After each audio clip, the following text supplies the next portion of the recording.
નંદેસરીમાં પર્યાવરણ સાથે ચેડા કરતું કૌભાંડ ઝડપાયું। નંદેસરી ઔદ્યોગિક વસાહતમાં રાત્રિના સમયે એઝટ વેસ્ટ કેમિકલવાળું પાણી ભરેલું ટેન્કર ગટરમાં ખાલી કરવામાં આવતું હતું। માહિતી મળતા નંદેસરી પોલીસે સ્થળ પર પહોંચી ટેન્કરને ઝડપી પાડી કાર્યવાહી હાથ ધરી હતી। તપાસ દરમિયાન વધુ એક ટેન્કર પણ શંકાસ્પદ હાલતમાં મળી આવ્યું હતું, જેમાં રહેલું કાળું રેસિડ્યુ ખુલ્લા ખેતરમાં કાઢવામાં આવતું હોવાનું સામે આવ્યું હતું। નંદેસરી પોલીસે ગુજરાત પોલ્યુશન કંટ્રોલ બોર્ડને પણ જાણકારી આપી બોલાવવામાં આવી હતી।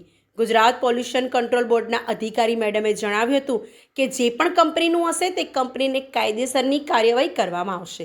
આ ઘટનાના કારણે આસપાસના વિસ્તારમાં પ્રદૂષણ ફેલાવાની શક્યતા ઊભી થઈ છે। પોલીસે બંને ટેન્કરોને કબજે કરીને આગળની કાર્યવાહી હાથ ધરી છે અને સમગ્ર મામલે વધુ તપાસ શરૂ કરવામાં આવી છે।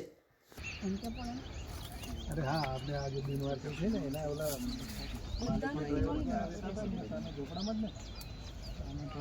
અમારી ભરાય एक सैंपल લઈ આવજો સ્પેશિયલ બે ડબલ આમાં શું અમારે આમાં હેઝાર્ડસ સેમ્પલ આવશે, પાણી નથી ને।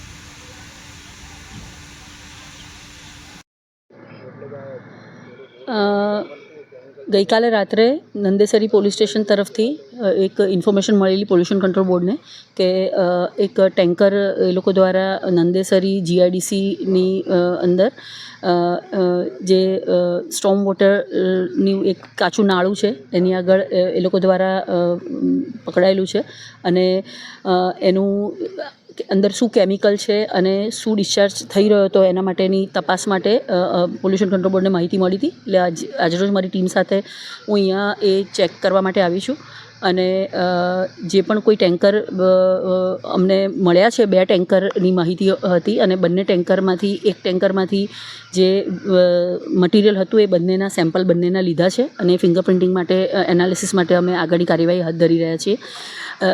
એ ઉપરાંત પોલીસને જે પ્રાથમિક માહિતી મળતી એ અનુસાર જે પણ કોઈ એકમનું અમને જે માહિતી મળી છે કે કોઈ એકમમાંથી જ આવ્યું હોય આવું આ ટાઈપનું બંને ટેન્કર જે છે બંનેમાં જે કેમિકલ છે એ હેઝાર્ડસ કેમિકલ છે અને એની માહિતીના આધારે જે પણ કોઈ એકમમાંથી આ ટેન્કર આવ્યું હશે એની પર કડક કાર્યવાહી કરવા માટેની તાત્કાલિક કાર્યવાહી હાથ ધરવામાં આવી રહી છે અને એની જે રિપોર્ટ છે અને એને એનાલિસિસ આવશે એના આધારે અને જે માહિતી મળી છે એના આધારે અમે જે તે એકમની ઇન્સ્પેક્શન કરી અને એની પર આગળની કાર્યવાહી હાથ ધરીશું તાત્કાલિકમાં।